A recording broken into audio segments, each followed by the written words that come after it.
আসসালামু আলাইকুম রহমতুল্লাহি ওবরাকাতু। আমাদের আজকের প্রশ্ন হচ্ছে, কোন ব্যক্তি নামাজ পড়েও কঠিন আযাবের সম্মুখীন হবে? কঠিন আযাব গ্রহণ করতে হবে।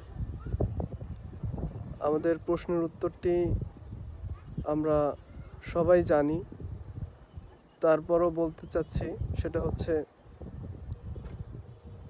গরিব মিসকিনের প্রতি যারা জুলুম অত্যাচার করবে তাদের ইবাদত কোনোদিনও কবুল হবে না।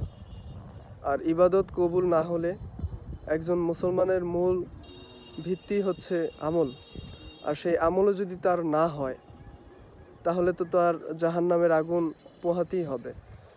অতএব যারা এতিম মিসকিনের হক নষ্ট করি, তাদের উপরে জুলুম করি, আমরা এ থেকে সাবধান থাকলেই সব থেকে ভালো হয়।